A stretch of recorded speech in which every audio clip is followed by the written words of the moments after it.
గత వారం మనము ప్రారంభించిన ఆ ప్రార్థన వాక్యాన్ని ఈరోజు కూడా చదువుకుందాం. రోమీలకు అపోస్తలుడైన పౌలు రాసిన పత్రిక 8వ అధ్యాయం 26వ వచనాన్ని అందరం కలిసి చదువుకుందాం. రోమీలకు అపోస్తలుడైన పౌలు రాసిన పత్రిక 8వ అధ్యాయం 26వ వచనాన్ని చదువుకుందాం. అటువలే ఆత్మయు మన బలహీనతను చూచి సహాయం చేయుచున్నాడు. ఎలైనగా మనము యుక్తముగా ఎలాగో ప్రార్థన చేయవలనో మనకు తెలియదు గాని ఉచ్చరింప సఖ్యము గాని మూలుగులతో ఆ ఆత్మ తానే మన పక్షముగా విజ్ఞాపనము చేయుచున్నాడు. చాలండి. ప్రేమగల మా ప్రభా, పరిశుద్ధమైన మా తండ్రి, మహోన్నతుని దేవా, మీ గన్నాను బట్టి వందనాలు, స్తోత్రాలు. చిన్న మంద భయపడవద్దని సెలవిచ్చిన దేవుడు, ఈ చిన్న మంద మధ్యలో మీరు సంచరిస్తున్న ఈ ప్రేమ కొరకు వందనాలు. మేము యుక్తముగా ప్రార్థన చేయడం మాకు రాదు అని ఒప్పుకుంటూ నీ సన్నిధిలో అనేక ప్రార్థన విషయాలు మేము నేర్చుకోవడానికి కూర్చున్నాం. మమ్మల్ని అందరినీ కూడా నీ ఆత్మస్వాధీనానికి అప్పగించుకుంటూ మేము నేర్చుకున్న వారం విధేయతలోనికి నడిపించమని యేసు అతి పరిశుద్ధ నామమున అడిగి ప్రార్థించి వేడుకుంటున్నాం మా పరమ తండ్రి, ఆమేన్. దేవుని బిడ్డలారా, ఈరోజు అనేక ప్రార్థన అంశాలని మనం నేర్చుకోబోతూ ఉన్నాం. మరలా ఇందాక చదువుకున్న మాటలో ఒక మాటను మనం నేర్చుకుందాం. చూడండి, అక్కడ అపోస్తలుడైన పౌలు ఏమంటున్నాడంటే, యుక్తముగా ఎలాగ ప్రార్థన చేయవలనో మనకు తెలియదు. యుక్తమైన ప్రార్థన. ఇక ప్రార్థన అనగానే అందరికి ఒకటే ఆలోచన ఏంటి చెప్పండి? అడుగుడి మీకు ఇయ్యబడును, వెతకుడి మీకు దొరుకును, తట్టుడి మీకు తీయబడును. మేము అడిగేము, దేవుడు ఇవ్వలేదు, లేకపోతే మేము అడిగేము, దేవుడు ఇచ్చాడు. ఈ రెండు మాటలు ఆలోచించుకుంటాం. ఈ ప్రార్థన లోతుల్లోకి వెళ్ళే కొలది ఇంకా ప్రార్థన విషయం మనం ఎంత కొరతపడి ఉన్నామో, కొదవపడి ఉన్నామో అన్న మాటని మనం ఈరోజు నేర్చుకోవడానికి ప్రభువు మనకి బోధిస్తూ ఉన్నాడు.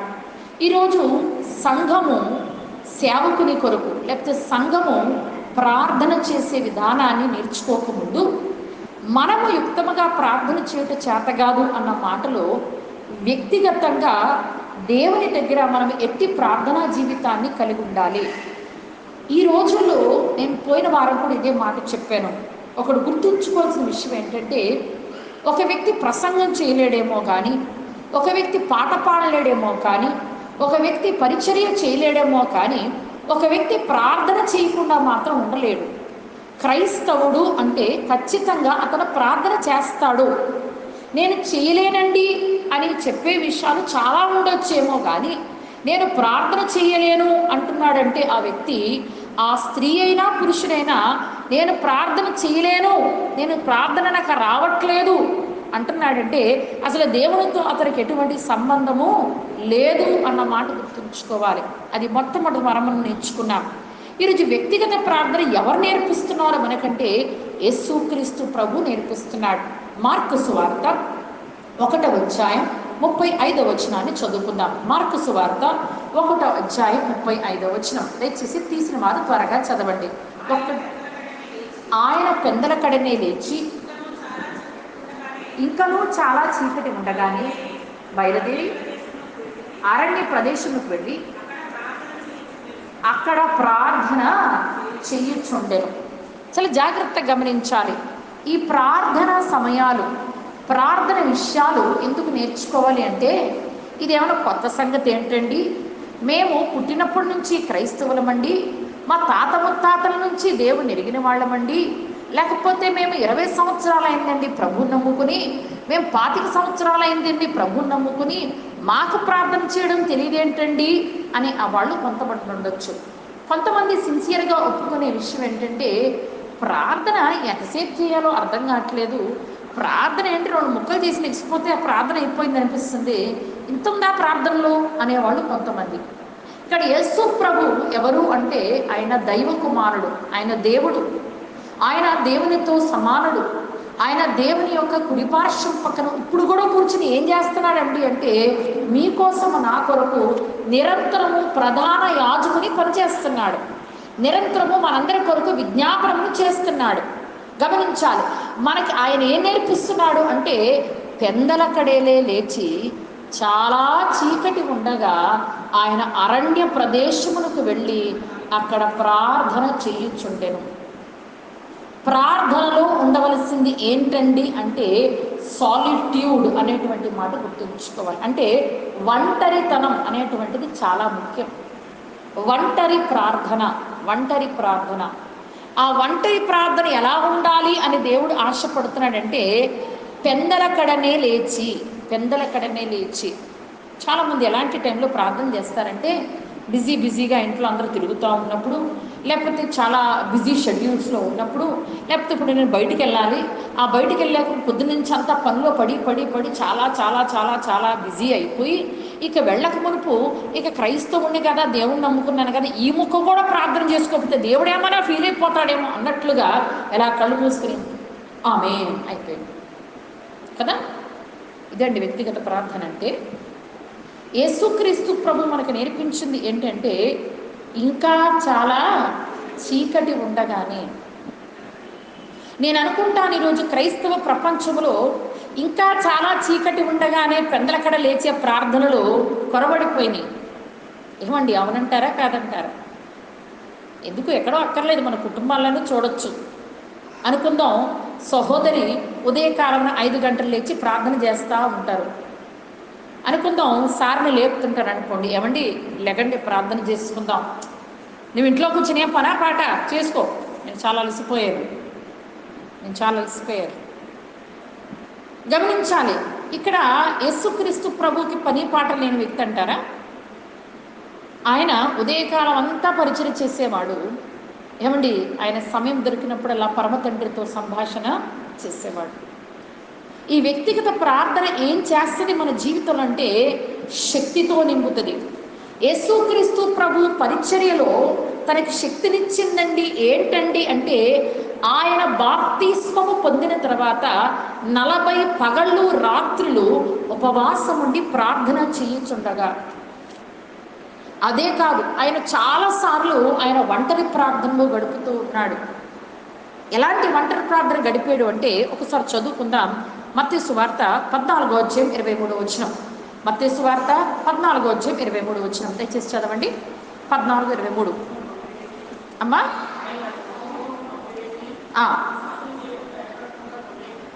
ఎలా చేశాడంటండి? అందరినీ పంపివేసి ప్రార్థన చేయుటకు ఏకాంతముగా కొండ ఎక్కి సాయంకాలమైనప్పుడు ఒంటరిగా ఉండెను. గమనించాలి, ఆయన వ్యక్తిగత ఒంటరి ప్రార్థన విషయంలో ఏకాంతత కోరుకున్నాడు. ఏకాంతత అంటే సింగిల్గా ఉండాలి. నేను నా ప్రభువు, నేను నా దేవుడు. ఇలాంటి అనుభవాలు కలిగి ప్రార్థన చేస్తున్నామంటారా? A prayerless life is a powerless life. ప్రార్థన లేని జీవితం శక్తి లేని జీవితం. ప్రార్థన అంటే నేను చాలా బిజీ అండి, మీరేమైనా సేవకులు కదా అలా గంటలు చేసుకుంటారేమో, లేకపోతే ఆవిడకేంటండి పనా పాట, లేకపోతే ఆయనకేంటండి పనా పాట, అలా చేస్తాడేమో ప్రార్థన అనుకోవడానికి లేదు. యేసుక్రీస్తు ప్రభు ఆయన పని మధ్యలో ఉండగా ఆ పైన జరిగిన సంగతులు మనకు అన్నీ తెలుసు. దేవుని బిడ్డరా, బాప్తిస్మ ఇచ్చి యోహాను మరణించాడు. అక్కడ 5 రొట్టెలు 2 చేపలు అనేక మందికి ఆయన పంచిపెట్టాడు. అలసిపోయి బోధ చేసి అలసిపోయి ఉన్నాడు. కానీ ఆ సమయంలో ఆయన విశ్రాంతి కోరి ఒక బెడ్రూమ్లోకి వెళ్ళి పడుకోలేదు. ఆయన విశ్రాంతి కోరి ప్రజలందరినీ పంపించలేదు. ఆయన విశ్రాంతి కోరి ప్రజలందరినీ పంపించి ఒంటరిగా ఉండి చెట్టు కింద తలగడ వేసి నిద్రపోలేదు. ఆయన ఎప్పుడు ఒంటరితనం కోరుకున్నా, ఆయన ఎప్పుడు విశ్రాంతి కోరుకున్నా, ఎందుకు విశ్రాంతి కోరుకున్నాడంటే పరమ తండ్రితో సంభాషణ చేయటకు మాత్రమే విశ్రాంతి కోరుకున్నాడు, అంతే. ఈరోజు చాలామంది విశ్రాంతి అంటే అర్థం ఏంటంటే పండుకోవడమే విశ్రాంతి. అసలు విశ్రాంతి అనేటువంటి మాట బైబిల్ గ్రంథంలో ఎక్కడ ప్రారంభించబడింది అంటే ఆదికాండం 2వ అధ్యాయం ప్రారంభంలో యేసుక్రీస్తు ప్రభు తన సృష్టిలో అంతటినీ చేసి ఆయన 7వ దినమున విశ్రమించెను అంటే రెస్ట్ తీసుకున్నాడు అని అర్థం కాదు. అక్కడ విశ్రమించెను అంటే మానవ జాతితో ఆయన సహవాసం ప్రారంభించెను అని అర్థం అక్కడ. అందుకోసమనే విశ్రాంతి దినమును పరిశుద్ధముగాను ఘనముగా ఆచరించుటకు జ్ఞాపకం ఉంచుకో అన్నాడు. అంటే 7వ దినం ఎవరి కోసము కోరుకున్నాడంటే సహవాసము కొరకు కోరుకున్నాడు. విశ్రాంతి ఎందుకు కోరుకున్నాడంటే తాను చేసిన తన స్వరూపంలో తన పోలికలో చేసిన మనిషితో సహవాసం చేయడానికి విశ్రాంతి దినము కోరుకున్నాడు. ఈరోజు విశ్రాంతి అంటే అర్థం ఏంటంటే చాలా మందికి హాలిడే. చెప్పండి ఏంటండి హాలిడే? కొంతమంది జాబ్ హోల్డర్స్కి వీకెండ్స్ ఉంటాయి. వీకెండ్స్ అంటే అర్థం ఏంటంటే శనివారం దా కలిసిపోయాం కదా, ఇక శనివారం ఆదివారం నిద్రపోవచ్చు. ఆదివారం ఏ టైంకి చర్చికి వస్తామంటే మన టైంకి వస్తాం చర్చికి, కానీ మన డ్యూటీ టైం మన టైంకి వెళ్ళాం అనుకుందాం. వర్క్ ఫ్రమ్ హోమ్ మీరు వర్క్ చేసినప్పటికీ 9 o'clock లాగిన్ అయిపోవాలంటే 9 o'clock లాగిన్ అయిపోవాలంతే. అర్లీ మార్నింగ్ 6కి లాగిన్ అయిపోవాలంటే లాగిన్ అయిపోవాలంతే. ఏమ్మా అంతేనా? ఏమంటే అంతేనా? నాకు తెలియక చెప్తున్నాను, నేను మీలాంటి ఉద్యోగస్తురాలని కాదు, తెలియక అడుగుతున్నాను. అంటే ఏ టైం అంటే ఆ టైంకి మన జీతం నిమిత్తం మాత్రం చెప్పాలి. ఏం చేయాలి? టైం ప్రకారం ఉద్యోగాలకు వెళ్ళాలి, టైం ప్రకారం పనులు చేసుకోవాలి. కానీ ప్రభువు ఏం కోరుకుంటున్నాడంటే ప్రార్థనా సమయము ఎలాంటి సమయం అంటే ఆయనతో వ్యక్తిగతంగా గడిపే సమయము. అది ఆయనకు నీకు విశ్రాంతి సమయం. ఎంత గొప్ప మాట్లాడండి. ఎవరికి విశ్రాంతి అంటండి? నీకు ఆయనకి. ఒకసారి ఆలోచించుకోండి. చాలాసార్లు ఏమనుకుంటామంటే ఇదేంటండి బాబు, రెస్ట్ తీసుకోవడానికి దేవుడు ఏదో ఒక రోజు ఒక గంట ఇచ్చాడు అనుకుంటే ఈవిడ మనల్ని చంపు తింటా ఉందే, ఇదేం విశ్రాంతి? మైండ్ అంతా కూడా రిఫ్రెష్మెంట్ టైం అండి కదండి. మైండ్ రిఫ్రెష్ చేసుకోవడానికి టైం ఏంటి అంటే నిద్రపోయే టైం కాదు. మైండ్ రిఫ్రెష్మెంట్ ఎప్పుడు జరుగుతుందంటే దేవుని దగ్గర ప్రశాంతంగా కూర్చుని మనం ఆయన మీద ఆలోచనలన్నీ కేంద్రీకరించి ఆయనతో వ్యక్తిగతంగా ముచ్చటించడానికి మన సమయాన్ని కేటాయించినప్పుడు ప్రభు మనకి నేర్పిస్తున్నాడు ఏంటి అంటే తండ్రితో నేను ఎలాంటి సహవాసం కలుగున్నాను, నువ్వు నాతో అలాంటి సహవాసం కలుగున్నావా అని అడుగుతున్నాడు. యేసుక్రీస్తు నామమున వేడుకుంటున్నాము తండ్రి అని పిలిచిన మన కొరకు ఆ తండ్రితో నిరంతరము సహవాసం చేసే ఆయన మనతో సహవాసం చేయడానికి భూలోకానికి దిగి వచ్చి ఆయన సమయం దొరికినప్పుడల్లా మళ్ళీ తండ్రితో సహవాసం చేస్తూ మీకు నాకు తండ్రితో సహవాసాన్ని కలిపిన ఆ ప్రభు మనకు నేర్పిస్తున్నాడు ఏంటంటే ఏంటి వ్యక్తిగత విశ్రాంతి ఎక్కడుంది? వ్యక్తిగత ప్రార్థన ఎక్కడుంది? ఎక్కడికి వెళ్ళాడంట చెప్పండి? ఆయన ఏకాంతముగా, చెప్పండి ఏకాంతముగా అంటే సింగిల్గా వెళ్ళాడు, ఒంటరిగా. ఈ రోజుల్లో అసలు యవనస్తులు చూస్తూ ఉంటే నాకు బాధ కలుగుతూ ఉంది. అసలు వ్యక్తిగత ప్రార్థన లేదండి. అసలు దేవుని దగ్గర కూర్చునే అనుభవాలు లేవండి ఈ రోజుల్లో సంఘంలో అనేక మందికి. అసలు వ్యక్తిగతంగా ఆ ప్రభుతో ఒక రుచి, ప్రభు దగ్గరకు వస్తున్నాను, ఆయనతో నేనని చెప్పేసుకోవాలి, ఆయన నా బెస్ట్ ఫ్రెండ్. అసలు అటువంటి ఆ దేవునితో రిలేషన్ ఉన్నప్పుడు వ్యక్తిగతంగా ఎందుకు కూర్చున్నాం చెప్పండి? వ్యక్తిగతంగా ఎందుకు కూర్చోలేకపోతున్నామంటే ఫస్ట్ ఆఫ్ ఆల్ రిలేషన్ అనేటువంటి బిల్డప్ అవ్వలేదు. గమనించాలి. ఆ ఏకాంత ప్రార్థన ఎలా కోరుకున్నాడంటండి? అరణ్య ప్రదేశములకు వెళ్ళి, అంటే ఇంకెవరో ఏ జనసంచారం ఉండడానికి వీలు లేదు. ఈరోజు అటువంటి వ్యక్తిగత ప్రార్థన మనం కోరుకుంటున్నామా? ప్రభు దగ్గర కూర్చోవాలి. నా వ్యాపారం కొరకు, నా ఉద్యోగం కొరకు, నా ఇంట్లో పనుల కొరకు ఉదయకాలం 3 కాదు 4 లెగిసిపోతాను నాకేమైనా పని ఉంటే. కానీ అదే ప్రభు దగ్గర కూర్చోడానికి సాకులు చెప్తాం. చాలా జాగ్రత్తగా గమనించండి దేవుని బిడ్డారా. వ్యక్తిగత ప్రార్థన అంటే ఏకాంతముగా తండ్రితో సహవాసము చేయుటకు, విశ్రాంతి పొందుటకు, మన ఆలోచనలన్నీ ఆయనకు చెప్పుకొనుటకు, ఆయన ఆలోచన పొందుకొనుటకు కూర్చున్న ప్రార్థనే వ్యక్తిగత విశ్రాంతి ప్రార్థన. చెప్పండి ఏమనుకోవచ్చు దీని ప్రార్థన పేరు? వ్యక్తిగత ఏకాంత విశ్రాంతి ప్రార్థన. విశ్రాంతి ప్రార్థన అంటే పండుకోవడం కాదు, ఆయన మీద ఆనుకోవడానికి వెళ్ళిన ప్రార్థన. దేవుని బిడ్డలారా, ఈ మాట కేవలం ఆయనకి విషయమే కాదు మనకు నేర్పిస్తున్నాడు. చూద్దాం ఒకసారి. మత్తయి సువార్త 6వ అధ్యాయం. అసలు ప్రార్థన ఎలా చేయాలో వ్యక్తిగతంగా ప్రభు మనకి బోధిస్తున్నాడు. మత్తయి సువార్త 6వ అధ్యాయం 5వ వచనం నుంచి నేను చదువుతాను, చూడండి. మత్తయి సువార్త 6వ అధ్యాయం 5వ వచనం నుంచి నేను చదువుతాను. మరియు మీరు ప్రార్థన చేయనప్పుడు వేషధారుల వలె ఉండవద్దు, మనుష్యులకు కనబడవలనని సమాజ మందిరముల్లోనూ వీధుల మూలల్లోనూ నిలిచి ప్రార్థన చేయుట వారికి ఇష్టం. వారు తమ ఫలము పొంది ఉన్నారని నిశ్చయముగా మీతో చెప్పుచున్నాను. నీవు ప్రార్థన చెయ్యినప్పుడు నీ గదిలోనికి వెళ్ళి తలుపు వేసి రహస్యమందున్న నీ తండ్రికి ప్రార్థన చేయుము. అప్పుడు రహస్యమందు చూచు నీ తండ్రి నీకు ప్రతిఫలమిచ్చును. మరియు మీరు ప్రార్థన చేయనప్పుడు అన్యజనుల వలె వ్యర్థమైన మాటలను వచింపవద్దు.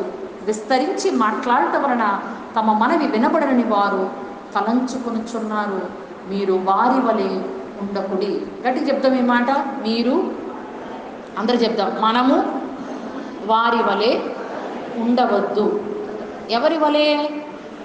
మనుష్యులకు వినబడవలనని ప్రార్థనలు కాదు. మనుష్యులు వింటారు నా పదజాలం, నా లాంగ్వేజ్, లేకపోతే నేను ఎంత బాగా ప్రార్థన చేస్తున్నానో అందరికి అర్థమవుద్ది, నేను ఎంత ప్రార్థన పర్రాలను, ఎంత ప్రార్థన పరులను అని ఈ పరిశీలన శాస్త్రాలు ఏం చేసేవారంటే అందరికి వినబడేలా కొంచెం అందరూ మూల నుంచుని గట్టిగా ప్రార్థన చేసేవారు. అబ్బా నిజంగా ప్రార్థన అంటే ఇదండి, ఎంత చక్కగా ప్రార్థన చేస్తున్నారండి, అసలు ధర్మశాస్త్రంలోని విషయాలన్నీ ఈయనకే తెలిసేమో అనేటువంటి ప్రార్థన చేసేవారు అనమాట. కానీ ప్రభువు ఏమన్నాడంటే, బాబు నీవు రహస్యమందున్న నీ తండ్రికి మనవి చేసేటప్పుడు లోపలికి వెళ్ళి తలుపు వేసుకొని, చెప్పండి ఏం చేసుకోవాలంటండి? తలుపు వేసుకోవడం అంటే అర్థం ఏంటి? I'm shut with my father, I'm locked with my father. నేను ఆయనతో కూర్చున్నాను, నేను ఆయనతోనే ఉన్నాను, ఇంకెవరు ఇక్కడ? ఇన్ని అసలు నిజంగా వ్యక్తిగత ప్రార్థనలో ఎన్ని చెప్పుకుంటాను చెప్పండి ఒకసారి. నా మటుకు నేను చెప్తాను. నా మటుకు అసలు ఒకవేళ అందరి ముందు ప్రార్థన ఉంటే నేను ఒక గంట సేపు చేయలేను అసలు ప్రార్థన, నాకు రాదు అలాగా. అంటే నేను గొప్పగా మాట చెప్పట్లేదు, కానీ వ్యక్తిగతంగా కూర్చుంటే మాత్రం ఎగబుద్ధి కాదు ప్రభు సన్నిధి నుంచి. వ్యక్తిగత ప్రార్థన అంటే అర్థం ఏంటంటే, ఇక ఆయనతో ఏం చెప్పాలనుకుంటున్నారో ఆ రహస్యమందు చూచు తండ్రి మన ప్రార్థనకి జవాబు ఇవ్వాలంటే ఎక్కడికి వెళ్ళాలంట?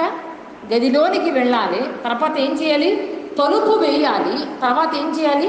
మనం అన్నీ చెప్పుకోవాలి. ఎలా చెప్పుకోవాలంట? విస్తరించి మాట్లాడవద్దు.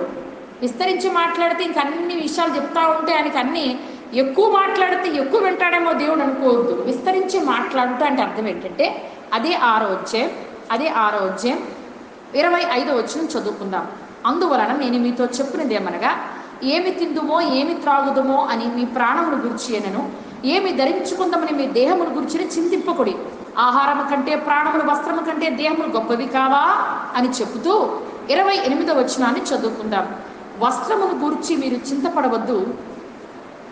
తర్వాత ఇవన్నీ కావాలనని మీ పరలోకపు తండ్రికి తెలియదు. ఓకే, 31వ వచనం. కాబట్టి ఏమి తిందుమో ఏమి త్రాగుదమో ఏమి ధరించుకుందామని చింతింపకుడి. అన్ని జనులు వీటన్నిటి విషయమై విచారింతురు.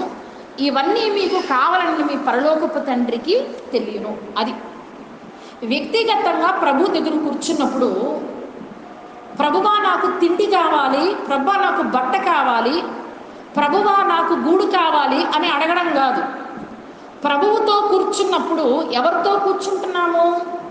We are sitting in the presence of the Almighty, the most utmost high God, the reverential presence.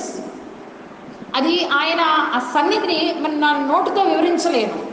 దేవుడు అంటే సరిపోదు, ఆయన అట్మోస్ట్ హై, గొప్ప దేవుడు, అత్యున్నతమైన సింహాసనం మీద ఆసీనుడు. అలాంటి గొప్ప దేవునితో నేను ఆ గదిలో కూర్చున్నాను. ఏం చేయాలి? అట్మోస్ట్ హై గాడ్ దగ్గర నేను కూర్చున్నాను. ఎంత పూజనీయుడు, ఎంత గొప్పవాడు, ఎంత ఘనమైన వాడు, అంత గొప్ప దేవునికి నేను ఇచ్చే నా మర్యాద అంటూ సీక్రెట్గా అర్థం అవ్వాలి ఆయనకి. పబ్లిక్గా నువ్వు వినయంతో కూర్చుని ఒకవేళ ఆ తలంచుకుని గంట ప్రార్థన చేసినా ఆ వినయం అతి దూరత లక్షణం అని ఆయనకు అర్థమైంది అనుకో, ఏం ప్రతిఫలం ఇస్తాడో నాకు తెలియదు. అతి వినయం అతి దూరత లక్షణం అంట. అతి వినయంగా నటించి ఒకవేళ ప్రార్థన చేయొచ్చు మనుషులందరికీ కనబడాలని. ఒకవేళ మనం కప్పిపుచ్చుకోవడానికి ఎన్నన్నా చెప్పుకోవచ్చు. రహస్యమందు చూచు తండ్రి అంటే అర్థం ఏంటంటే, అసలు మన తప్పిదాలైనా, మన పొరపాట్లైనా, మన స్థితి అయినా ఏదైనా ఆయన దగ్గర కూర్చున్నప్పుడు అదన్నీ ఆయనకు తెలుసు కాబట్టి, ఆయన ముఖకాంతిలో సమస్తము కనబడుతుంది కాబట్టి అన్నీ ఒప్పుకుని అన్నీ సరి చేసుకుని ఇంకేం చెప్పుకోవాలో చెప్పుకుంటూ వెళ్ళిపోవాలి. అది విషయం అన్నమాట. దేవుని బిడ్డలారా, ఆయన రహస్యమందు చూచు తండ్రి, ఆ రహస్యమందు చూచు తండ్రి మాట మాత్రం కాకుండా ఆ రహస్యమందు వినే దేవుడు, ఆయన రహస్యమందు ప్రతిఫలమిచ్చే దేవుడు. మనము ఆధ్యాత్మిక సంగతుల విషయంలో, ఆత్మీయ విషయాల విషయంలో ప్రభువుని అడగడం ప్రారంభించినప్పుడు మనము ఈ భౌతిక సంబంధన అవసరతలను ఆటోమేటిక్గా తీరుస్తాడు. అది అక్కడ ఉద్దేశం. ఆయన రాజ్యముని నీతిని ఎప్పుడు వెతకమన్నాడమ్మా? అప్పుడు అవన్నీ మీకు అని. అందుకోసం అక్కడ అన్నాడు, మీరు వేషధారుల వలె ఉండకుడి. వేషధారణొద్దు. దేవుడు వేషని క్షమిస్తాడు కానీ వేషధారిని క్షమించాడంట.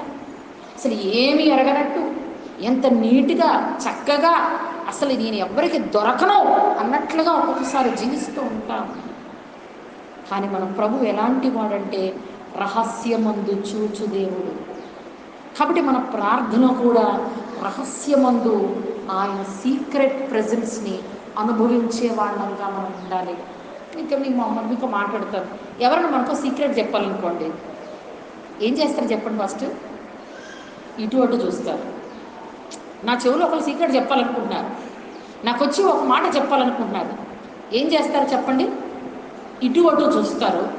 రెండవది, ఎవరికి చెప్పొద్దు అంటారు. దేవుడు కూడా మనల్ని ఇటు అటు చూసి, ఏం బాహే, ఎవరు లేరు కదా నీ దగ్గర, నీతో సీక్రెట్ చెప్పాలనుకుంటున్నాను అని ముచ్చటిస్తాడంట దేవుడు. ఆయన ఎటువంటి hello hello hello hello hello hello hello hello hello తగ్గింది తగ్గింది పెంచు. హలో హలో హలో హలో ఇక్కడ అవుతుంది. హలో హలో సరే. కాబట్టి గమనించాలి దేవుని బిడ్డలారా, ఎలాంటి దేవుడు మన దేవుడు అంటే, రహస్యమందు మనం ఆయన్ని కలుసుకోవడానికి ఇష్టపడినప్పుడు రహస్యములో రహస్యాలు చెప్పే దేవుడు. చెప్పండి, రహస్యంగా ఏం చెప్తాడండి? రహస్యాలు చెప్తాడు కదా. అందుకోసమనే ఆయన అబ్రహాం దగ్గరికి వచ్చి అంటున్నాడు, నేను చేయునది నా స్నేహితుడైన అబ్రహామునకు దాచెదనా. అబ్రహాం ఎలా ఉన్నాడు? సీక్రెట్గా నిలబడ్డాడు ఒక్కడే. అబ్రహాము ఇంకను దేవుని సన్నిధిని నిలవబడి ఉండెను. చెప్పండి, అబ్రహాం ఎక్కడ నిలబడ్డాడమ్మా? దేవుని సన్నిధిలో ఉన్నాడు. అమ్మ నా మాట వినపడుతుంది కదా తమ్ముడు? వినపడుతుంది కదా వెనకాల? దేవుని సన్నిధిలో నిలబడి ఉన్నాడు ఆయన. కాబట్టి అబ్రహాము నుంచి ఈరోజు వరకు మనం చూస్తున్న భక్తులు అనేక మంది కూడా ఆ వ్యక్తిగత ప్రార్థన అనుబంధాన్ని ఎక్కడ నేర్చుకున్నారు అంటే యేసు ప్రభు దగ్గరే నేర్చుకున్నారు. నేను ఇన్ని విషయాలు ప్రార్థన గురించి చెప్పడానికి ఒకటే కారణం, నాకున్న ఇన్ఫర్మేషన్ అంతా మీకు పోర్ అవుట్ చేయడానికి కోసం కాదు, అలాగ మనం ఎందుకు బ్రతకలేకపోతున్నామని సరిచేసుకోవడానికి. మనం వ్యక్తిగత ప్రార్థనలో ఫెయిల్ అవుతూ ఉన్నాం, మనం వ్యక్తిగత ప్రార్థనలో వెనకబడతా ఉన్నాం, వ్యక్తిగత ప్రార్థనలో దేవునితో ఉన్న అనుబంధ సంబంధ బాంధవ్యాల్లో కొరబడతా ఉన్నాం. ప్రభు మనతో మాట్లాడుతున్నాడు ఏంటంటే, రహస్యమందు ప్రార్థన చేస్తున్నావా? ప్రభువుకి వ్యక్తిగతంగా నీ విషయాలన్నీ చెప్పుకుంటున్నావా? ప్రభువుకి నీకు మధ్యన సంబంధం గట్టిగా బాగానే ఉందా? దేవుని బిడ్డలారా, కాబట్టి దేవుడు ఈరోజు మనతో మాట్లాడే మాట ఏంటంటే, వ్యక్తిగతంగా మనం ప్రభు దగ్గర కూర్చున్నప్పుడు ప్రార్థనతో పాటు ఏం చేయాలంటే వాక్యము కూడా చదవాలి. దయచేసి ఈ మాట గుర్తుంచుకోండి. ప్రార్థన చేయుటతో పాటు వాక్యం చదవాలి. అంటే నేను ప్రార్థన చేస్తున్నాను, దర్శనంలో వచ్చి మాట్లాడతాడు, నేను ప్రార్థన చేస్తున్నాను దిగొచ్చి మాట్లాడతాడు, తెల్లబట్టలు వేసుకుని దగదగా మెరిసిపోయి ఎవరినో పంపిస్తాడు అనుకోకండి. ఆయన మన ప్రార్థన చేస్తూ ఉన్నప్పుడు తన వాక్యము ద్వారా మాట్లాడతాడు. చెప్పండి, ఆయన పేరేంటి? వాక్యమై ఉన్న దేవుడు. వాక్యము ద్వారా ఆ హెబ్రీలకు రాసిన పత్రిక 1వ అధ్యాయం 1వ వచనంలో అంటాడు కదా, నానా సమయంలో నానా విధములుగా తన ప్రవక్తల ద్వారా మాట్లాడిన దేవుడు అంత్యదినముల యందు కుమారుని ద్వారా మాట్లాడుచున్నాడు. ఆ కుమారుని ద్వారా మాట్లాడుచుంటే వాక్యము ద్వారా మాట్లాడుతూ ఉన్నాడు. దేవుని బిడ్డలారా, మనం అట్టి వాక్యాన్ని మనము ధరించిన వారముగా అటువంటి వాక్యాన్ని వింటున్న వాళ్ళంగా, అలాంటి వాక్యాన్ని ఆ వాక్యం చేత స్పర్శించబడుతున్న వారముగా, ఆ వాక్యం మనతో మాట్లాడుతున్నగా వాక్యానికి విధేయత చూపించే వాళ్ళంగా ఉండాలి. పిల్లలు ఇటు చూడాలి. నన్ను విధేయత ఉందా మనకి? వ్యక్తిగత ప్రార్థన చేయగలుగుతున్నామా? వ్యక్తిగత ప్రార్థన అంటే గుర్తుంచుకోండి, ఇప్పుడు బాగా అర్థమయ్యే మీ భాషలో నేను చెప్తున్నాను, చాటింగ్ అంతే. చాటింగ్ చేయరా మీరు? చాటింగ్ స్పెల్లింగ్ చెప్పండి బాబు. తెలుసు కదా బాగా. చాటింగ్ స్పెల్లింగ్ చెప్పరా? CHATING. సో ప్రార్థన అంటే వ్యక్తిగత చాటింగ్. ఎవరితో? దేవునితో. అందరితో చాటింగ్ చేస్తాం, దేవునితో తప్ప కదండి. ఈ రోజులో చిన్న లేదు, పెద్ద లేదు, యవనస్తులు లేదు, చిన్నోళ్ళు లేదు, పెద్దోళ్ళు లేదు, పెళ్ళి అయినోళ్ళు లేదు, పెళ్ళి కానోళ్ళు లేదు. ముందు పెళ్ళి కానోళ్ళే ఇలాంటి తప్పు చేసేవారు అనుకునేవారు. ఇప్పుడు పెళ్ళి అయినా అలాగే ఉన్నారు, పెళ్ళి కాకపోయినా అలాగే ఉంటున్నారు. ఎవరి చర్చికి వచ్చినా అలాగే ఉంటారు, రోడ్డు మీద కూడా అలాగే ఉంటున్నారు. ఏంటిది? చాటింగ్. ఈ రోజు నుంచి కొంచెం చాటింగ్ సిస్టమ్ మార్చుకుందాం. దేవునితో వ్యక్తిగత చాటింగ్ అనుభవం కలిగిన వాళ్ళు ప్రజలతో చాటింగ్ చేయలేరు అన్నమాట గుర్తుంచుకోండి. అమ్మ బాబు వింటున్నారా? యవనస్తులారా, అమ్మాయిలైనా అబ్బాయిలైనా వ్యక్తిగతంగా ప్రభువుతో చాటింగ్ చేసేవాళ్ళు వ్యక్తులతో చాటింగ్ చేయలేరు అన్నమాట గుర్తుంచుకోండి. అంటే నువ్వు అది ఇది కూడా చేస్తున్నావంటే ఫోటో ఇవ్వండి, నేను ఎక్కడ దాచుకుంటాను మీ ఫోటో. ఏదైనా ఒకటే చేయగలను. ఏ దాసుడు ఇద్దరు యజమానులకు దాసులుగా ఉండనేరడు. ఒకరిని ప్రేమిస్తే మరి ఒకరిని తృణీకరించాలి, తప్పదు. దేవునితో వ్యక్తిగతంగా చాటింగ్ చేసేవాళ్ళు ఫ్రెండ్స్తో, ప్రజలతో చాటింగ్ చేయలేరు అన్నమాట గుర్తుంచుకోండి. అమ్మ అర్థమవుతుందా? వ్యక్తిగత ప్రార్థన అంటే అర్థమైందా? సరే, ఈ వ్యక్తిగత ప్రార్థన ఒకవేళ మొదలు పెట్టారంటే నేను ఆదికాండం నుంచి మొదలుపెట్టాను. నాకు ఇప్పుడు సమయం లేదు, చాలా విషయాలు నేర్చుకున్నాం మనం. వ్యక్తిగత ప్రార్థనలో యేసు ప్రభు మనకు నేర్పిస్తున్నాడు రహస్యమందున దేవునికి మన జీవితాలను కుమరించుకోవడం. రహస్యమందున దేవుడు మనతో తన వాక్యము ద్వారా, తన స్వరము ద్వారా మాట్లాడుతూ ఉంటాడు. ఇది వ్యక్తిగత ప్రార్థన. దీన్ని క్వైట్ టైం అంటారు. దీన్ని ఏమంటారండి? క్వైట్ టైం అంటారు. క్వైట్ టైం అంటే ఆయన నాతో మాట్లాడడం, నేను ఆయనతో మాట్లాడడం. మీ క్వైట్ టైం అయిందా అంటారు కొంతమంది. క్వైట్ టైం అంటే దేవునితో వ్యక్తిగత అనుబంధం. దయచేసి మీకందరికి చేతులు జోడించి చెప్పేది ఏంటంటే కొంచెం పెందల కడ లెగడం నేర్చుకోండి. పెందల కడ లెగడం నేర్చుకోండి. అనుకుందాం అలసిపోయారు, 5 గంటలు లెగిస్తే 5 నుంచి 6 కూర్చోండి, 6కు లెగిస్తే 6 నుంచి 7 కూర్చోండి. కానీ వ్యక్తిగత సమయాలు కేటాయించుకోండి. మాకింట్లో స్థలం లేదక్క, లేకపోతే నా ఇంట్లో ఒక గదేనక్క అన్నవాళ్ళు మీకు చర్చ్ ఎప్పుడు తెరుస్తుంటుంది అన్నమాట గుర్తుంచుకోండి. చర్చ్ తాళాలు ఎప్పుడు అవైలబుల్గా ఉంటాయని గుర్తుంచుకోండి. వ్యక్తిగత ప్రార్థన చేసుకోవడానికి ఇంత పెద్ద మందిరాన్ని దేవుడు మనకి ఇచ్చాడు, ఇంకంతకంటే ఏం కావాలి? దేవుని బిడ్డలారా, వ్యక్తిగత ప్రార్థన అనేటువంటిది చాలా అవసరం. సరే, ఇప్పుడు మన దగ్గరకు వద్దాం. అంటే ఇప్పుడు సంఘముగా ఎలా ప్రార్థన చేయాలో నేర్చుకోవాలని చెప్పాను. అసలు ప్రార్థన, అసలు మందిరాన్ని బైబిల్ గ్రంథంలో ఏం పేరు పెట్టి దేవుడు పిలిచాడు అంటే యెషయా గ్రంథం 56వ అధ్యాయం 7వ వచనాన్ని చదువుకుందాం. యెషయా గ్రంథం 56వ అధ్యాయం 7వ వచనాన్ని చదువుకుందాం.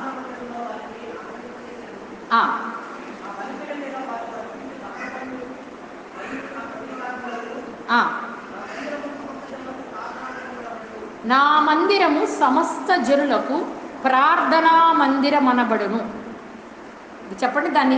ఆ మాటలో 7వ వచనములో 2 సార్లు నా ప్రార్థనా మందిరములో అన్నాడు, మళ్ళీ నా ప్రార్థనా మందిరము అంటున్నాడు. ఏమండి, ఇది ఎవరి మందిరం అంట? దేవుని ప్రార్థనా మందిరము. కానీ ఇది ఎంతమందికంట? సమస్త జనులకు. అందరు చెప్పండి మాట. ఎంతమందికి అండి? మీరు రాకండి, అది మీకు కాదు అన్నాడు దేవుడు ఎక్కడన్నా. ఎంతమందికి అండి? సమస్త జనులకు ప్రార్థనా మందిరం. అందుకొరకే ఆయన ప్రార్థనా మందిరం పాడైతే సహించడు అన్నమాట గుర్తుంచుకోవాలి కదా. మనకు బాగా తెలుసు కదా. మట్టల ఆదివారం ముందు దినాన ఆయన మత్తయి సువార్త 21వ అధ్యాయంలో అక్కడ ఆయన యెరూషలేమునకు హింస పడకముందు, శ్రమలు అనుభవించకముందు గాడిద మీద ఊరేగించబడ్డానికి వెళ్ళినప్పుడు, గాడిద మీద ఊరేగించబడిన తర్వాత ఆయన మందిరంలోనికి వచ్చినప్పుడు క్రయ విక్రయములు జరుగుతూ ఉండగా మత్తయి సువార్త 21:13 అంటున్నాడు కదా, నా ప్రార్థనా మందిరమును మీరు దొంగల గుహగా చేశారు, ఇది ఎవరిది అంటే నా తండ్రి ఇల్లు అంటున్నాడు. చెప్పండి, ఎవరిల్లు అంటే ఇది?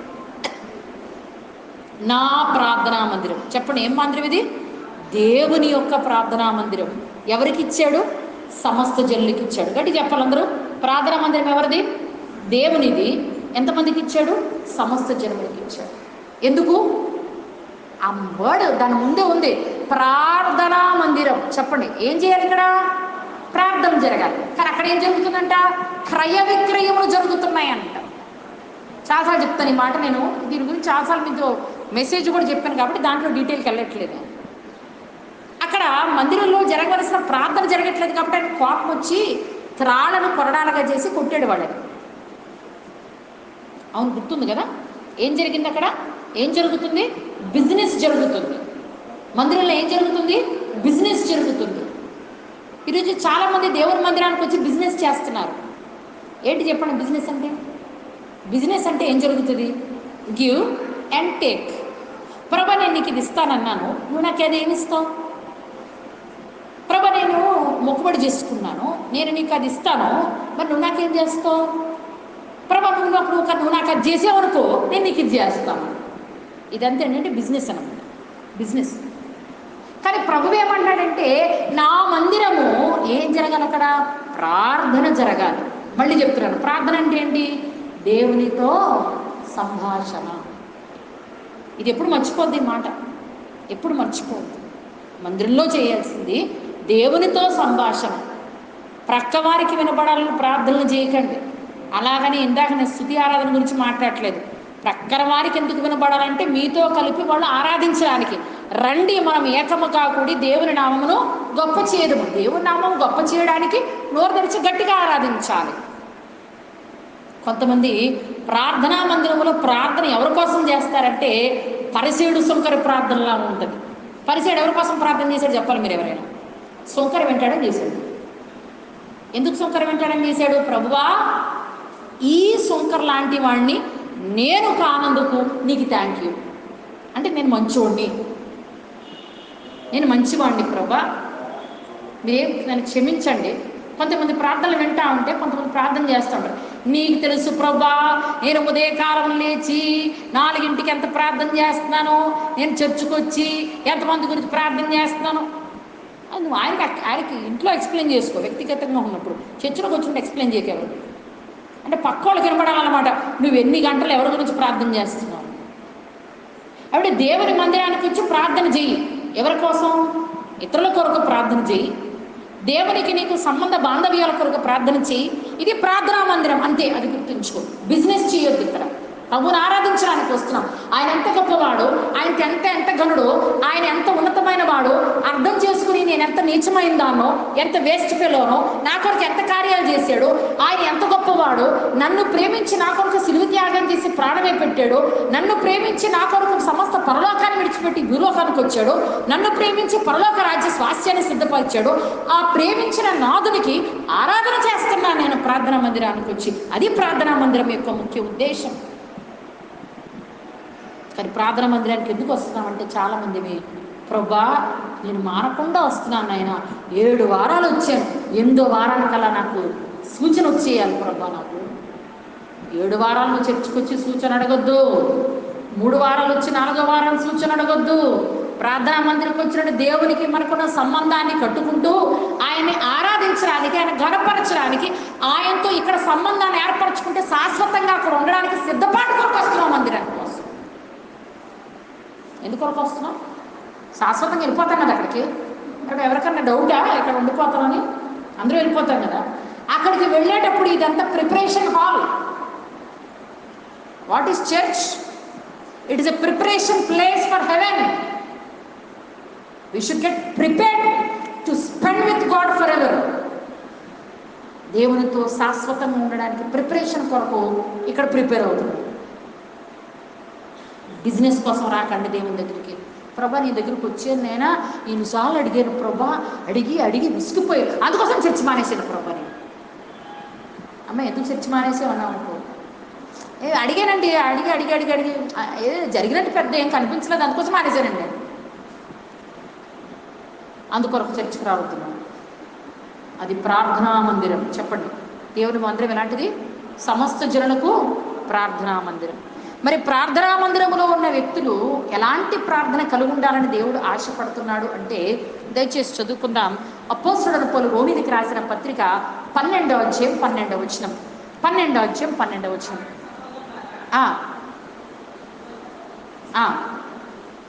12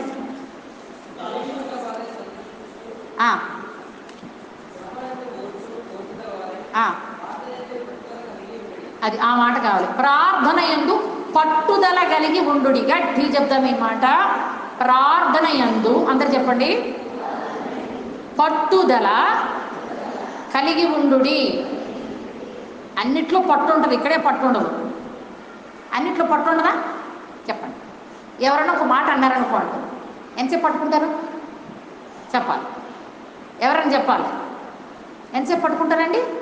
సంవత్సరాలు పట్టుకుంటారు. మళ్ళీ ఒకరోజు 2 రోజులు అయిపోయింది కాదు ఆ పట్టు. సంవత్సరాలు ఇంకా వదులుకోలేక, విడిచిపెట్టుకోలేక అసలు కుదరదు, పట్టేసుకుంటాం. కానీ ప్రభు పౌలు ద్వారా ఏం సెలవు ఇచ్చాడమ్మా? ఏం కలిగి ఉండాలమ్మా? ప్రార్థన యందు, గట్టి చెప్పాలి, ప్రార్థన యందు పట్టుదల కలిగి ఉండాలి.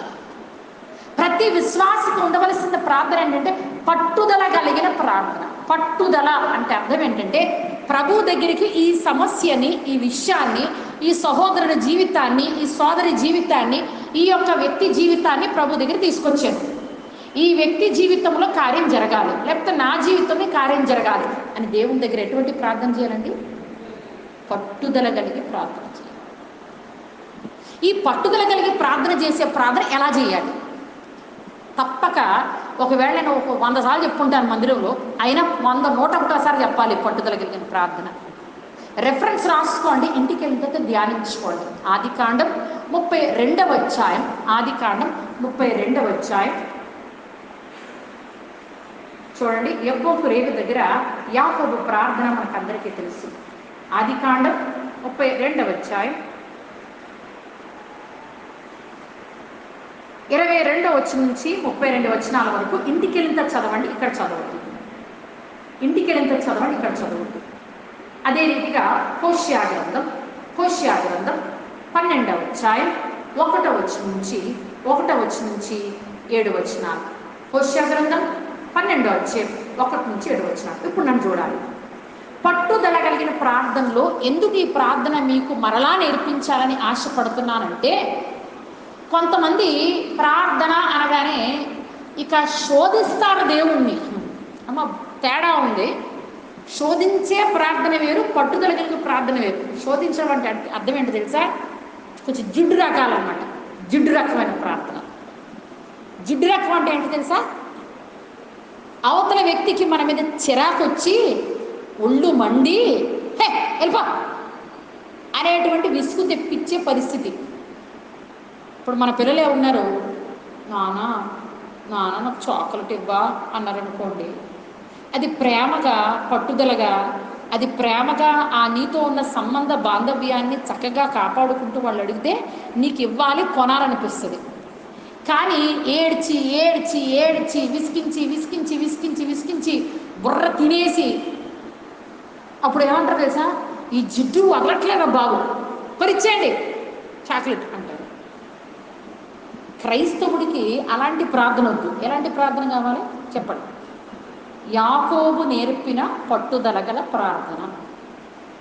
యాకోబు ప్రార్థన ఎలాంటిదో అందరికీ తెలుసు, కానీ మరలా నేర్చుకుందాం. తెలిసిన ప్రార్థన చేయట్లేదు మనం, అందుకోసమే నేర్చుకుందాం. మగసిరి కలవాడై అతడు దేవునితో పోరాడేను, బేతేలులో ఆయన అతనికి ప్రత్యక్షమాయను, అతడు దేవుని కన్నీరు విడుచుచు బ్రతిమిలాడెను. ఆ ప్రార్థనలు ఎన్నున్నో ఒకసారి ఆలోచించుకోండి. ఆయన మగసిరి కలవాడై దేవునితో పోరాడాడంట. ఏమండి? ఆయన పోరాడి పోరాడి పోరాడి పోరాడి జయించాడు. ఎలా పోరాడాడు? మీరు నన్నే చూడండి, బైబిల్ చూడకండి. మూడు విషయాలు చెప్తాను ఈ ప్రార్థనలో. ఆయన ఆ ప్రార్థనలో రాత్రి నుంచి ఉదయకాలం వరకు దేవుని కాళ్ళు పట్టుకుని అడుగుతున్నాడు. ఎలా అడుగుతున్నాడు? నీవు నన్ను ఆశీర్వదించితేనే కానీ నేను నిన్ను పోనీయను అన్నాడు. నువ్వేనా నన్ను చూడాలి, మీరు నువ్వు నన్ను దీవిస్తే కానీ విడిచిపెట్టను అన్నాడు. ఇప్పుడు బాగా పట్టుదలతో అడుగుతూ ఉన్నాడు. ఎప్పుడు ఏ టైం నుంచి ఏ టైం వరకంట? రాత్రి నుంచి పొద్దున వరకు అడుగుతున్నాడు. కానీ అలాగ అడగని దేవుడు ఇచ్చేయలేదు. అది విషయం నేర్చుకోవాలి మనం. ఓ యాకోబులాగా రాత్రి నుంచి పొద్దున్న ఆన్లైన్ ప్రార్థన చేసి దేవుడు ఇచ్చేస్తాడు అనుకోకండి. ఇక అడిగిన తర్వాత దేవుడు అన్నాడు, నీ పేరేంటి అని అడిగాడు. నీ పేరేంటి అని అడిగాడు. ఇప్పుడు మనమైతే ఏమంటాం చెప్పండి? నీకు తెలీదా అంటాం. మళ్ళీ రెండో మాట, అసలు నీ పేరేంటి అని ఎందుకు అడిగాడంటే, ఒరే బాబు, మీ డాడీ తనకి కళ్ళు కనిపించినప్పుడు ఆశీర్వదిస్తానరా అని పెద్దోడిని పిలిస్తే నువ్వేమో పెద్దోడు వేషం వేసుకుని మోసం చేసి పెద్దోడికి వచ్చే ఆశీర్వాదం అంతా నువ్వు తీసుకున్నావు. అప్పుడు నీ పేరేంటి అని అడిగితే మీ డాడీకి ఏమని చెప్పావంటే అన్నగారి పేరు చెప్పావు, మరి ఇప్పుడు కూడా అలా చెప్తావేమని టెస్ట్ చేశాడు దేవుడు. అమ్మ అర్థమవుతుందా? అమ్మ పేరు అడగడానికి కారణం అర్థమైందా మీకు? అంటే టెస్టింగ్ అనమాట. మీ నాన్నను మోసం చేసేవి కదా, నన్ను మోసం చేస్తాను చూద్దామని దేవుడు అడిగాడు.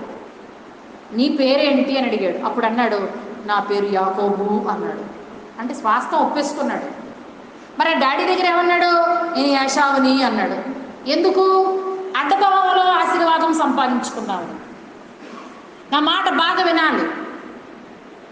ఆశీర్వాదము సంపాదించుకోవడానికి పట్టుదల ఉండవలసింది డైరెక్ట్గా సంపాదించుకోవాలి, కానీ అడ్డత్రోవల్లో అడ్డంగా ఎప్పుడు సంపాదించుకోకండి. అప్పుడు కూడా పట్టుదల ఉండింది. ఇప్పుడు వాళ్ళ అమ్మగారు వాళ్ళ అన్నగారు చొక్కా వేసి ఇన్ని చికెన్ కర్రీ మటన్ కర్రీ ఏదో వండి తీసుకెళ్ళినప్పుడు అప్పుడు పట్టుదల అన్నగారికి వచ్చే ఆశీర్వాదం నేను తీసుకోవాలని. అదేం పట్టు? చెడ్డ విషయాల కొరకున పట్టుదల. అది ఈరోజు మనం నేర్చుకోవాల్సిన విషయం. మన చెడ్డ విషయాలకే పట్టుదల గల ప్రార్థన చేయకండి. ఎలాంటి పట్టుదల ప్రార్థన చేయాలి? యాకోబు వలె బుద్ధి తెచ్చుకుని అప్పుడేదో మోసం చేశాను, కానీ ఇప్పుడు నాకు అర్థమైంది నేను మోసగాడిని, నేను యాకోబుని అని ఒప్పుకున్నాను.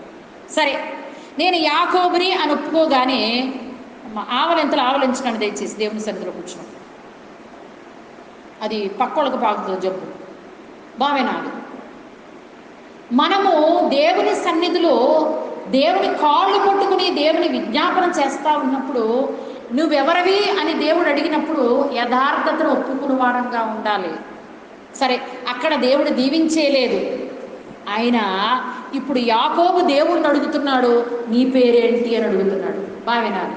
యాకోబు ఎవరిని అడుగుతున్నాడమ్మా? దేవుణ్ణి అడుగుతున్నాడు, నీ పేరేంటి అని. నాకు ఆ మాట ఎంత ఇష్టం అంటే 32 అధ్యాయంలో నీవు నా పేరు ఎందుకు అడిగితివని చెప్పి ఆయన అక్కడ అతనిని ఆశీర్వదించను. ఆ పట్టుదల ప్రార్థనకి ఆన్సర్ ఎలా వచ్చిందంటారు? దీవించని కాళ్ళు పట్టుకుని అడిగితే వచ్చేసిందా? No no no.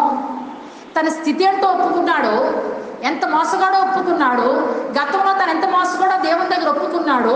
ఒప్పుకున్న తర్వాత నెక్స్ట్ తన పట్టుదల ఏంటంటే, నన్ను దీవించే దేవుడు ఎవరో నాకు అర్థం కాకపోతే ఆ దీవెన పొందుకున్న నా బ్రతుకు వేస్ట్ అని అర్థమైంది. అదే ఉండవలసిన పట్టుదల.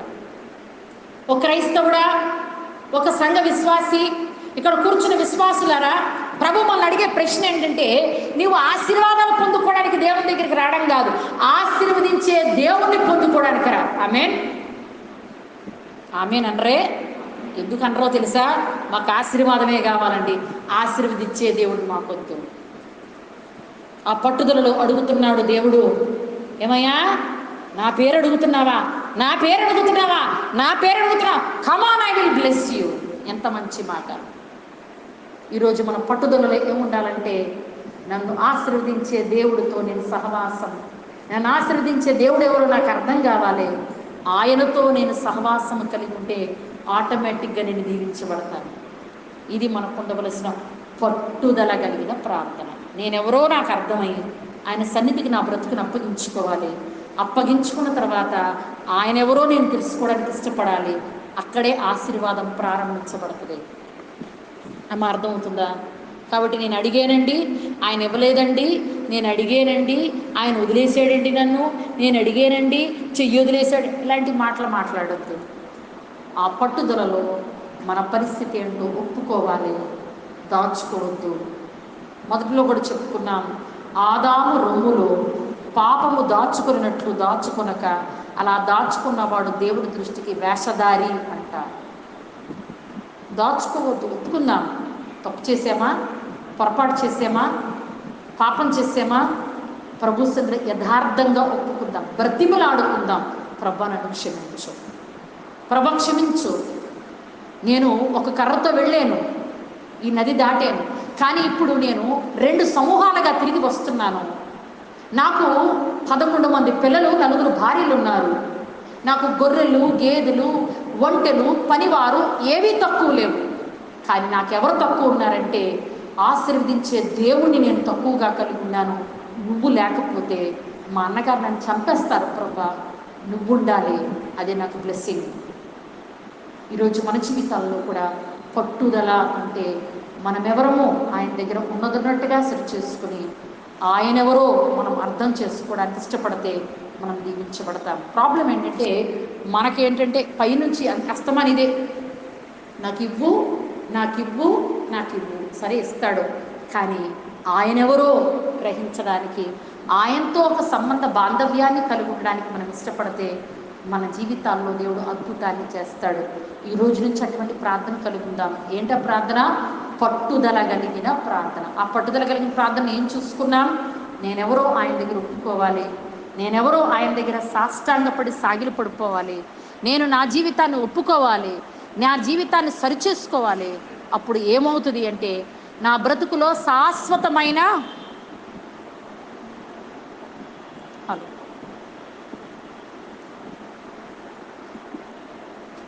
కాబట్టి అమ్మాయికి అఖిలే ఇవ్వచ్చు కదా.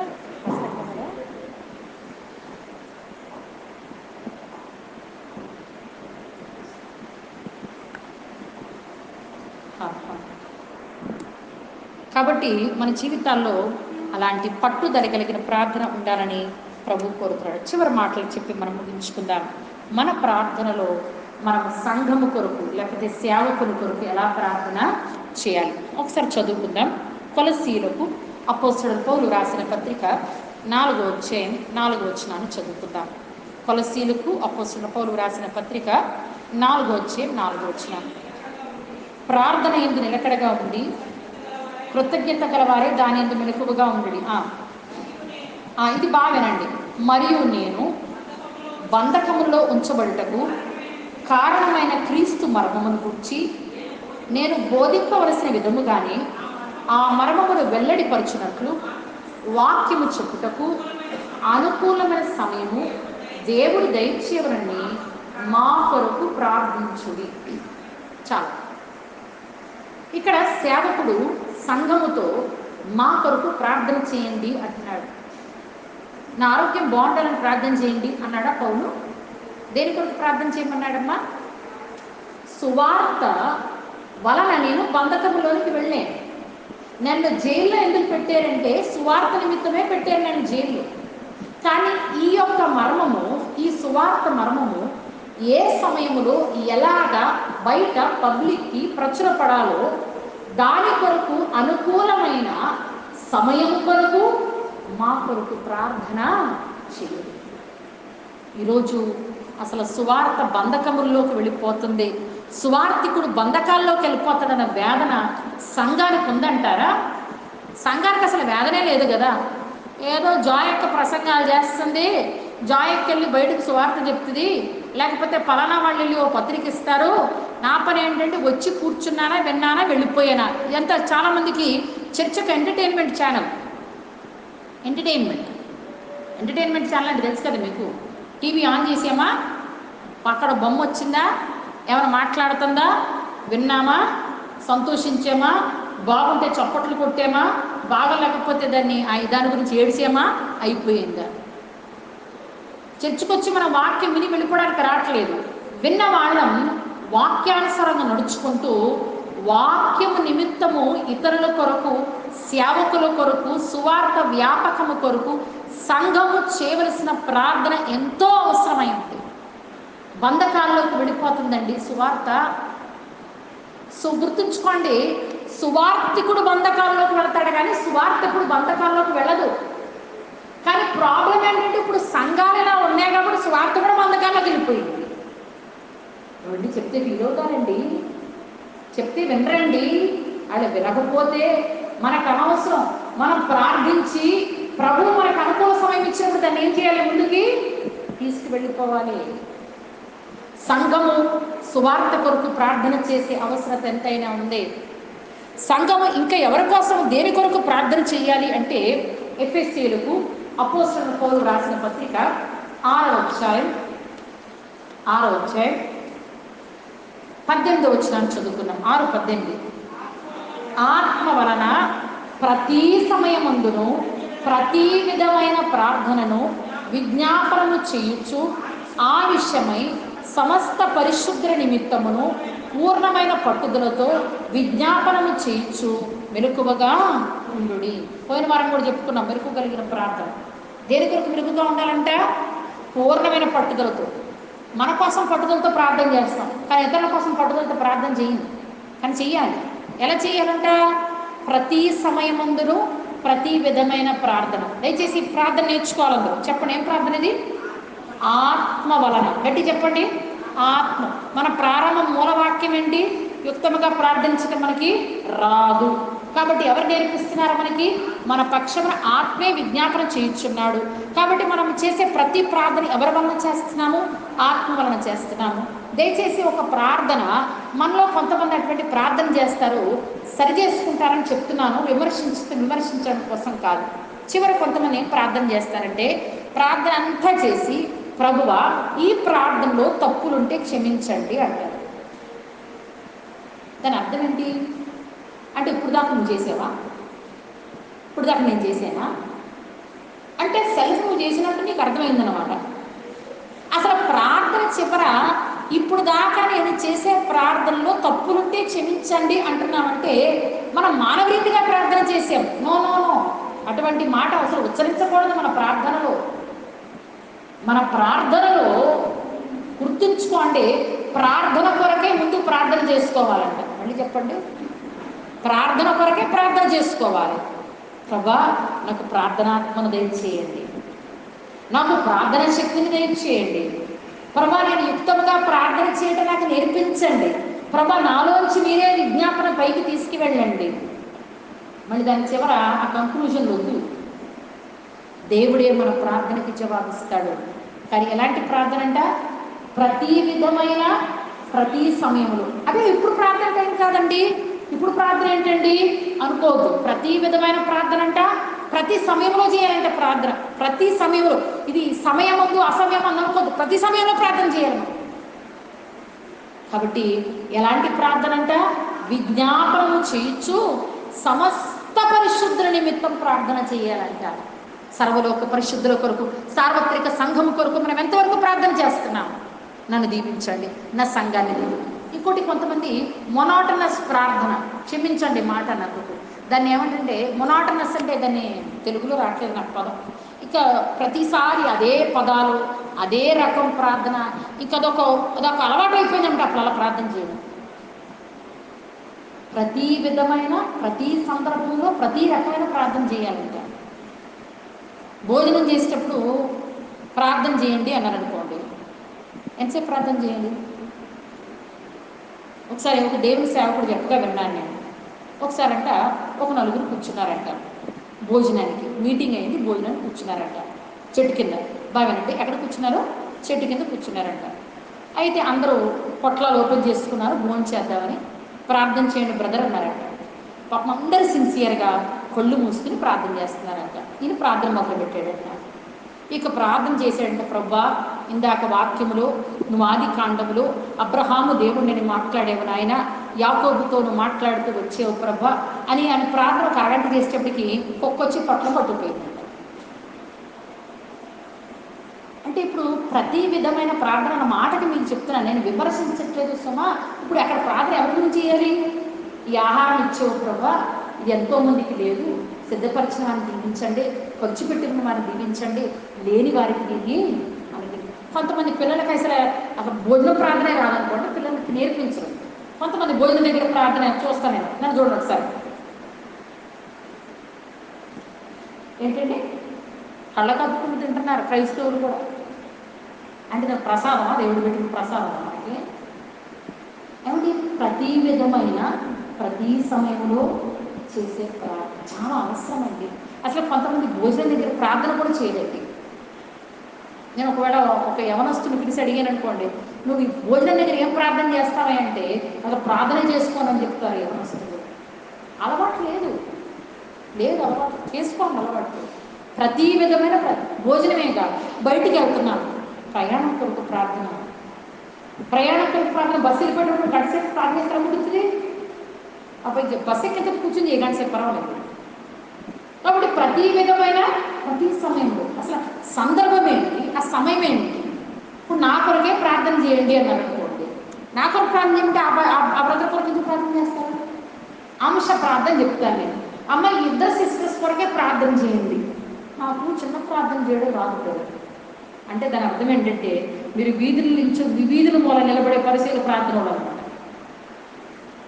ప్రతి సమయమందు ప్రతి విధమైన ఎలా చేయాలంటే మళ్ళీ పూర్ణమైన పట్టుదలతో చేయాలి, సంపూర్ణమైన పట్టుదలతో చేయాలి, సమస్త పరిశుద్ధుల కొరకు చేయాలి, మెలకువగా ఉండి ప్రార్థన అంటే. నేను చాలా భయంతో ఈ మాట చెప్పి నేను ముగిస్తున్నాను. ఇతరుల కొరకు ప్రార్థించేటప్పుడు నేను ఆ విషయంలో ఎక్కడ పడిపోతానని ఎరిగి ప్రార్థన చేయాలి. ఒక సోదరుడు కొరకు నేను ప్రార్థన చేస్తున్నాను, అతడు దేవుని సంఘానికి మానేసేడని ఏదో అలవాట్లో పడిపోయిన అతని కొరకు నేను ప్రార్థన చేస్తూ ఉండగా అతని కొరకు నేను విమర్శనాత్మకంగా ప్రార్థన చేయుట కాదు, కానీ అటువంటి అలవాట్లో రేపు నేను ఎక్కడ చిక్కుకోకూడదని నా గురించి భయంతో వణుకుతో నా గురించి మెలకువగా ఉంటూ ఆ వ్యక్తి కొరకు నేను ప్రార్థన చేయాలి. ప్రార్థన అంటే ఇంత లోతుందండి. ఏం నేర్చుకుంటున్నామంటే ఏమీ నేర్చుకోవట్లేదు. నేర్చుకున్న వాళ్ళం దాన్ని ఆచరణలోకి తీసుకొద్దాం. ఇలా మొదలు పెడితే కనుక ప్రార్థన గంట సరిపోద్దంటారా బ్రదర్ సిస్టర్? గంట సరిపోద్దా మనకి ప్రార్థన? 2 గంటలు సరిపోద్దా? 3 గంటలు సరిపోద్దా? ప్రభు అంటున్నాడు అట్లీస్ట్ 2 గంటల 40 నిమిషాలు దశం భాగం ఇవ్వండి. దశం భాగం అంటే మీరు డబ్బులు తీసుకొచ్చి ఇచ్చిన మీ సమయాలు దేవుడికి ఇవ్వకపోతే కనుక మీ దశం భాగం కూడా ప్రభు స్వీకరించడం అన్నమాట, గుర్తుంచుకోండి. ప్రభుకి ఇచ్చే 2 గంటల 40 నిమిషాలు దొంగతనం చేస్తూ నువ్వు ప్రభుకి నేను ధనాన్ని ఇస్తున్నాను దేవుని కొరకు అనుకోవడం నీ బుద్ధిహీనత అన్నమాట, గుర్తుంచుకోండి. ప్రభు కొరకు సమయాన్ని కేటాయించండి. అది వ్యక్తిగతంగా సంఘము కొరకు మనం చేసే ప్రార్థన. చెప్పండి, ఎన్ని ప్రార్థనలు చెప్పుకున్నాం ఈరోజు? చెప్పాలి. పట్టుదల కలిగిన ప్రార్థన, వ్యక్తిగతముగా దేవునితో రహస్యముగా చేసే ప్రార్థన, సంఘము చేసే ప్రార్థన, ప్రతి విధమైన ప్రతి సమయంలో చేసే ప్రార్థన. కాబట్టి ఇంకా నాకు సమయం లేదు, నేను ముగిస్తున్నాను. దేవుని బిడ్డలారా, వచ్చేవారం దేవుని చిత్తం అయితే ఈ ప్రార్థన అంశాన్ని ముగించడానికి దేవుని చిత్తంలో ప్రయత్నం చేద్దాం. కాబట్టి ఎన్ని విషయాలు నేర్చుకున్నాం మనం విన్న వాక్యాన్ని బట్టి. మన బ్రతుకులు సరిచేసుకోవడానికి పరిశుద్ధాత్మ దేవుడు మనకు సహాయం చేయను గాక. ఆమేన్. ప్రతి ఒక్కరు తల ఉంచి బలెదుటి సాగిలి పడి సిద్ధపడ